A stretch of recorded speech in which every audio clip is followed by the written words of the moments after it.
Cuando llegaste, mamá pensó que me pondría celoso por ser yo el único varón de la casa. Y sí, me encantaba ser el principito, la primadona, pero me ganaste con tu curiosidad, con tu ternura, y así le prometí a mamá cuidarte siempre, pajarita. Aprendí a compartir el escenario contigo, y cuando a los años me fui a la ciudad, te mandé a traer no más pude. Cuando vi que los chicos del colegio ya no te dejaban estudiar por tu pelo largo y tus uñas esmaltadas.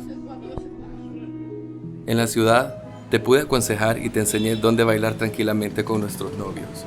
Te recordé que siempre estaría por vos sin importar la hora, aunque nunca me diste de qué preocuparme. Preferías quedarte a leer que salir conmigo a la jodarria. Pero al grupo de apoyo, a eso sí nos faltabas. Éramos un buen equipo, yo haciendo los afiches y vos tomando la memoria.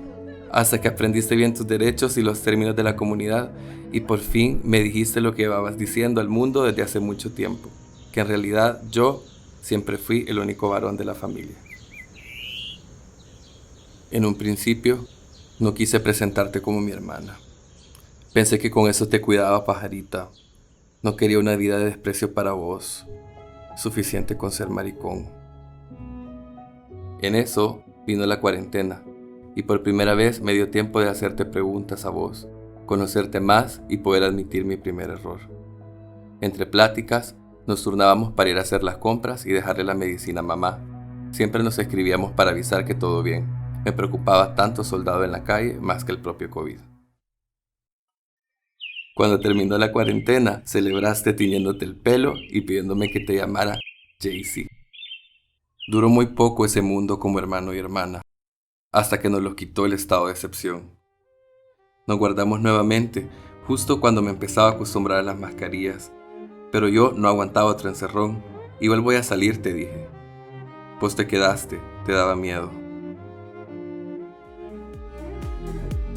A las 3 de la mañana, la música estaba a todo volumen y por eso me perdí las 6 llamadas tuyas. Tomando aire, leí el único mensaje que me alcanzaste a enviar. Están haciendo redada en la colonia, venite. Los vecinos me lo contaron todo. Llegaron 50 policías y soldados entrando a la fuerza a las casas porque decían que nuestra colonia era nido de pandilla. A vos la policía te acusó de andar vestida de mujer porque te querías esconder de la ley. Por eso no tenías identificación. Te tiraron la partida de nacimiento que le mostraste y ni te moviste, dicen. Solo llorabas. Cuando alguien quiso intervenir y decir que no andabas en nada, te agarraron de la nuca y te empujaron al carro patrulla con los demás vecinos que se llevaron ese día. Ah, culero sos. Vení pues para que allá adentro aprendas a ser hombre.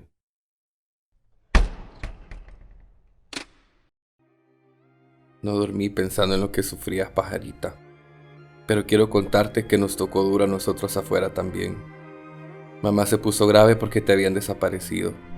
Cada vez que te encontrábamos en un penal, a la semana te pasaban a otro, sin avisar.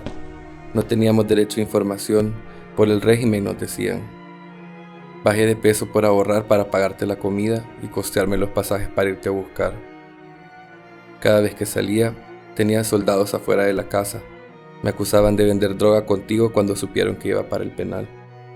Una vez hasta me enseñaron fotos de nuestro grupo y me amenazaron con arrestarme por agrupaciones ilícitas si no dejaba de preguntar por vos.